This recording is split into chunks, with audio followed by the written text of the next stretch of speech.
Developments بہت بڑی ہیں۔ ایک یہ کہ ایران آبنائے ہرمز کو بند کر سکتا ہے، اور کتنا تیل آبنائے ہرمز سے گزر کر دوسری دنیا تک پہنچتا ہے، یہ بہت ہی اہم بات ہے، اور تیل ہمیشہ جنگوں میں بہت اہمیت رکھتا ہے۔ اور دوسرا نقطہ یہ کہ ایران کسی بھی وقت اپنی ایٹمی قوت ایٹمی قوت ہونے کا اعلان کر سکتا ہے۔ ان دونوں باتوں کے بعد پوری دنیا میں صورتحال یکسر بدل جائے، کیونکہ اسرائیل بڑی حد تک امریکہ سے بھی آزاد ہوا چاہتا ہے، حالانکہ پوری دنیا میں اس کا اگر کوئی پروٹیکٹر ہے تو وہ امریکہ ہے، اور امریکہ کسی طرح یہودیوں کا سرپرست بھی ہے۔ لیکن اگر اسرائیل یا اس کے لیڈر اپنے آپ کو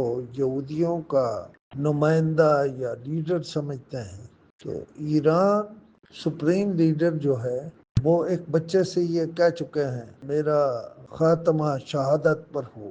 اچھا، مسلمانوں کی تو یہ خواہش ہوتی ہے کہ وہ شہید ہوں، لیکن اسرائیلیوں کے پاس ایسا کوئی نظریاتی جواب موجود نہیں۔ مجھے کوئی لمبی تقریر نہیں کرنا چاہتا ہوں، میں یہاں بات یہ کہہ کر ختم کر دوں گا کہ جو ہی ایران نے اعلان کر دیا کہ وہ ایٹمی قوت بن چکا ہے، تو پوری دنیا میں صورتحال بالکل بدل جائے گی۔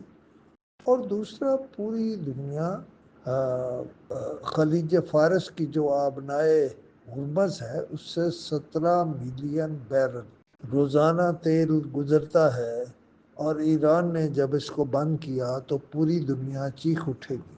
اس پر انشاءاللہ کل بات کریں۔